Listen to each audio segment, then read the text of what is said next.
Hello, and thank you for viewing this presentation on protecting your children and grandchildren from student loan scams.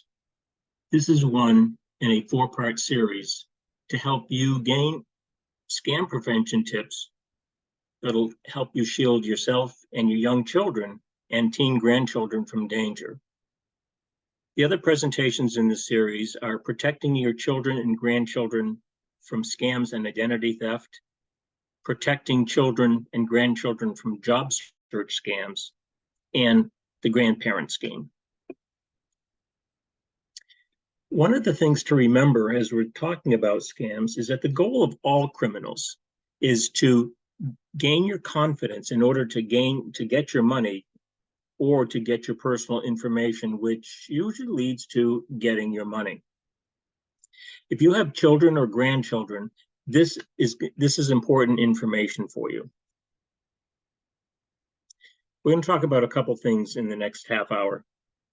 One, how to avoid being victimized, the role that grandparents can play in protecting children and grandchildren and those in your care, student loan scams, what they are and how they work, some warning signs, and some scam prevention do's and don'ts.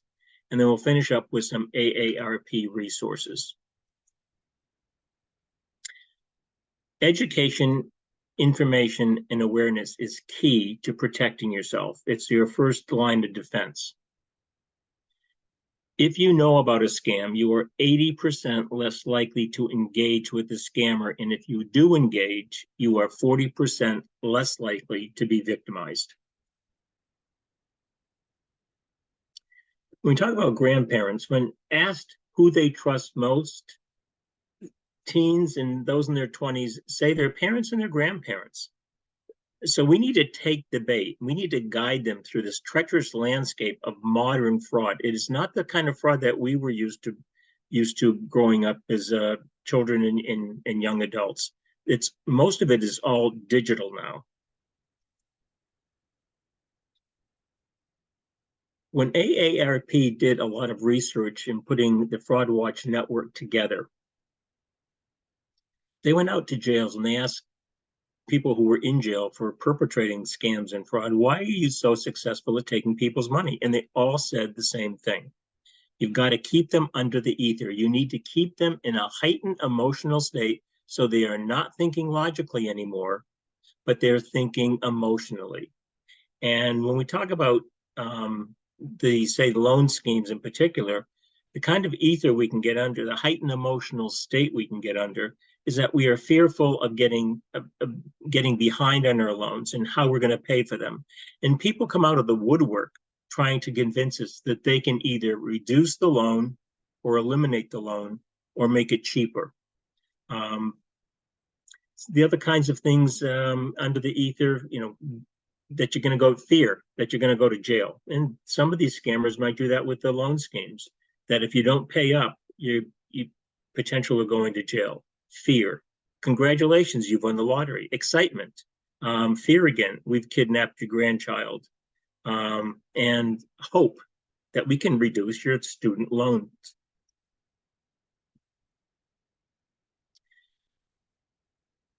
Scammers steal billions of dollars from unsuspecting consumers every year, and the impact of those it's both financial and emotional, devastating, especially for older Americans. Let's think about these scams perpetrated relative to loans.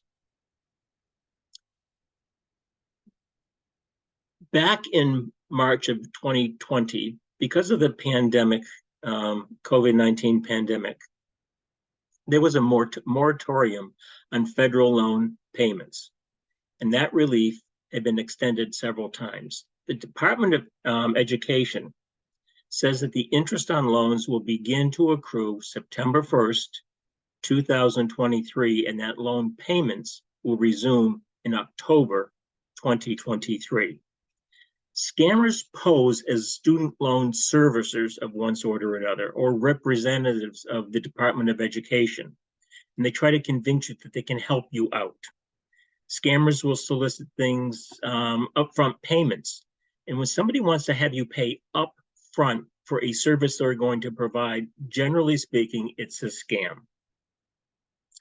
The way they reach out are either through unsolicited emails or text messages, messages on social media.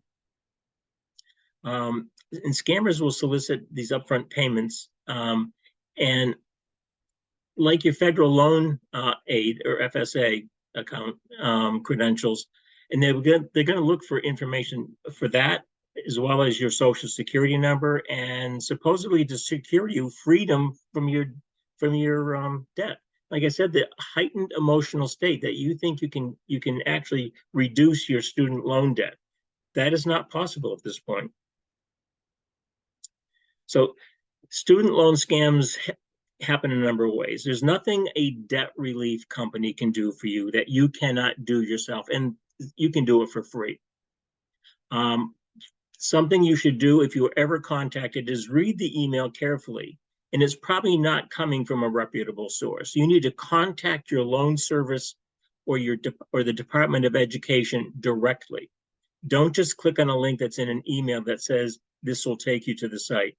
Go to and Google it and make sure that you're going to the reputable site. If a company charges in advance to tackle your debt, that's red flags all over that it's a scam. And it's illegal for debt relief firms to collect payments before you get results. Paying upfront is not legal. So what are some of the warning signs?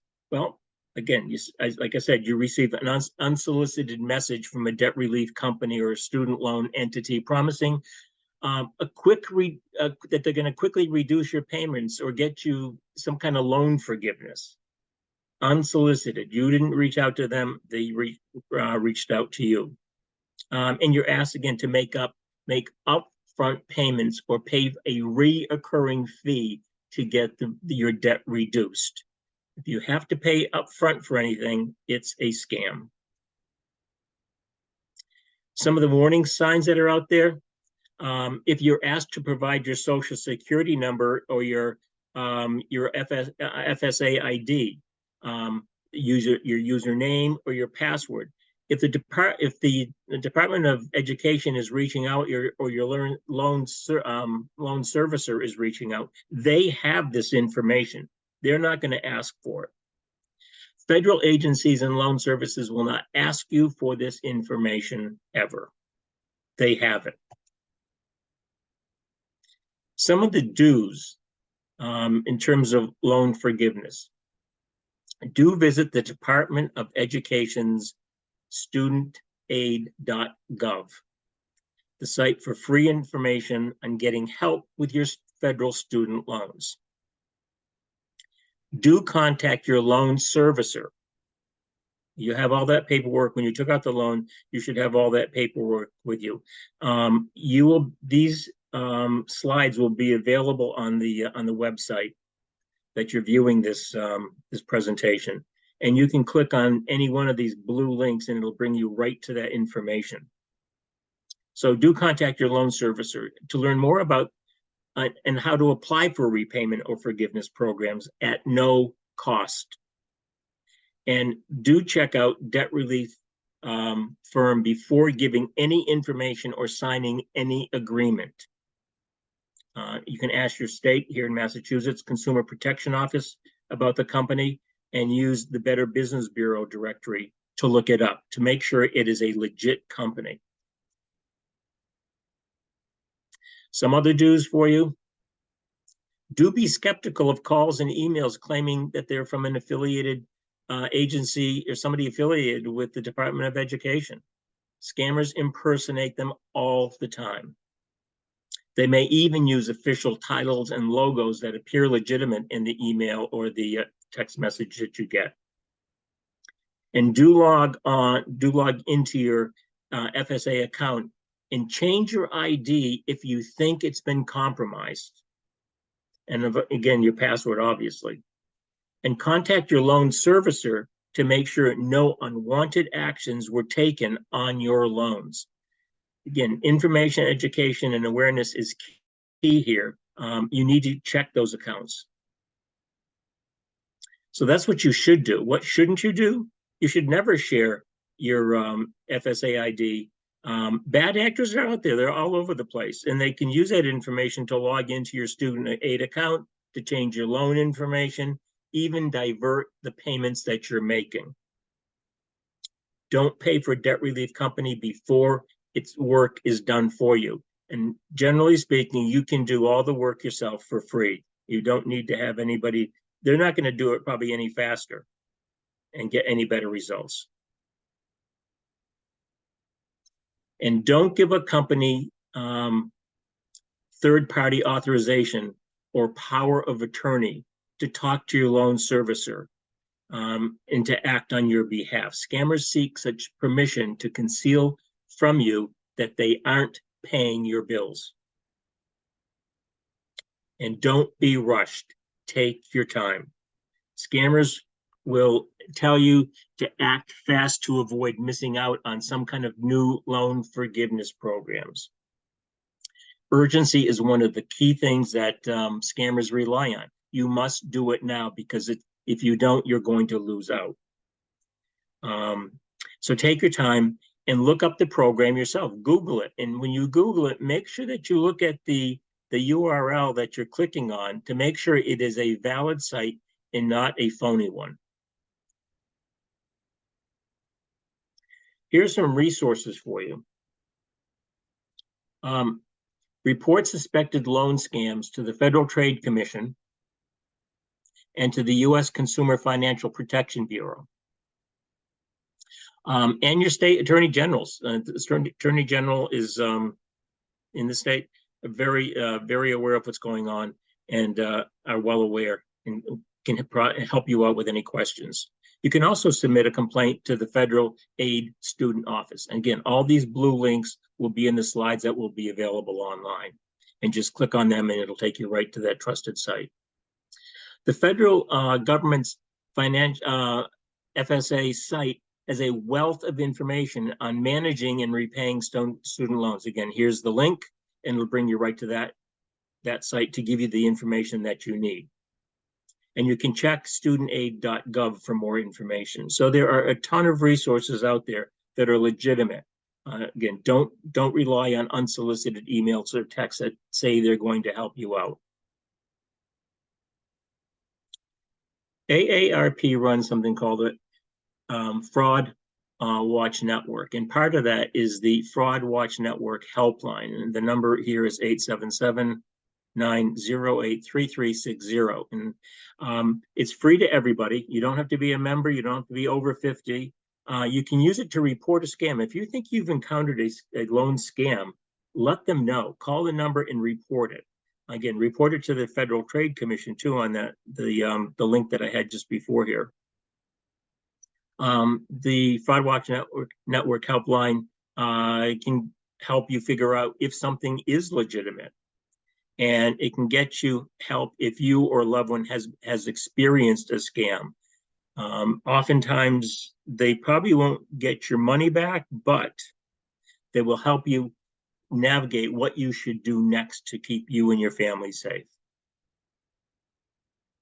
Something else you can do relative to the Fraud Watch Network is sign up for something called Fraud Watch Alerts.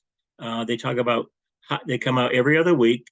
They talk about how a scam works, what you should know, and what you should do. There was one that came out recently relative to the student loan scams also. This is the homepage for the Fraud Watch Network. The picture there changes because the articles change, and it's always updated with new articles and new information as scams evolve. So take, again, that blue link will take you right to the Fraud Watch Network, and that's where you can sign up for the Fraud Watch alerts.